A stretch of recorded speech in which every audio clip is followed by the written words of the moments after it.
Улуттук деген статуска юридикалык баа берүүнү биз койдук. Азыр президенттик аппаратта жанагы юридикалык бөлүм иштеп атат. Курултайда бирикмеге мамлекеттик колдоо муктаждыгы тууралуу көп сөз болду. Төрага Нурлан Калыбеков Жазуучулар союзуна расмий түрдө улуттук макам берүү тууралуу мыйзам долбоору да иштелип жатканын белгиледи.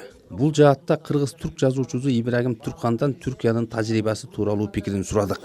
Негизинен Түркияда улуттук жазуучулар союзу бар. Бирок мен билгеним боюнча мамлекеттен каржыланбайт, мамлекет аны колдоого албайт. Бирок жанагындай эмелер көп ишке алынган. Гонорар деп коебуз го, калем акысы маселеси жакшы түрдө ошол колго алынган. Ар бир жазуучунун, ар бир акындын, ар бир котормочунун ошол жанагы эмгегинин акысын деген мейли менчик фирмалар болсун, мейли мамлекеттик кайсы бир ошол мисалы Маданият министрлиги сиз бир китеп которсоңуз же ошол Маданият министрлиги аркылуу университет аркылуу бир китеп чыгарып турган болсо, университеттин басмаканалары бар да. Анан ошондо сиздин калем акыңызды төлөйт. Баяндамачылардын бири бирикменин поэзия секциясынын жетекчиси, акын, филология илимдеринин доктору Аида Эгембердиева өз баяндамасында бирикменин кадыр баркы мүчө акын жазуучулардын чыгармачылык кудуретинен, шык жөндөмүнөн да көз каранды экенин белгиледи. Кыргыз адабиятынын тарыхы боюнча сынак алуу сунушун айтып жатам.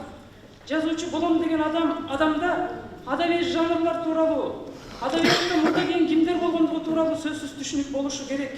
Республика баатыры Бексултан Жакиев айтылган баяндамаларда негизинен акыркы жылдарда адабий өнүгүү ойдогудай эместиги айтылганын кеп кылып, анын алдыга жылуусу үчүн Жазуучулар союзу тыкыр иштеш керек деди. Мына турмуш өзү көрсөттү. Баягы совет доорундан да анан кийин болбойт тигүү дегендер жөн ойлонбой туруп айтылган нерсе экен. Баары бир биримдик керек экен. Биримдик керек. Эми анын мындай бир ылайыктап өзгөртүп түздөп тура турган нюанстары бар.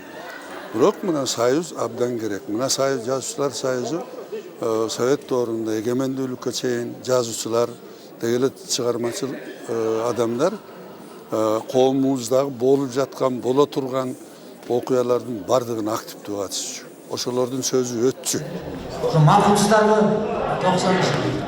Жакиев кезинде легендарлуу парламентте көбүнчө чыгармачыл интеллигенция өкүлдөрү болгонун, алардын сөзү таасирдүү болгон үчүн ошол кездеги бийлик легендарлуу парламентти таркатып жибергенин кошумчалады. Курултайдын жыйынтыгы менен Улуттук жазуучулар союзунун жаңы жетекчилиги бекип, уюмдун уставына өзгөртүүлөр киргизилери макулдашылып, мекеменин улуттук деген статусун мыйзам негизинде бекемдеп берүү сыяктуу чечимдер кабыл алынды.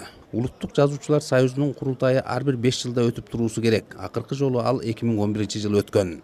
Кыргызстан жазуучулар союзу быйыл 85 жылдыгын белгилеп жатат. Азыр анын 600дөн ашык мүчөсү бар. Зайырбек Ажыматов, Азаттык, Бишкек.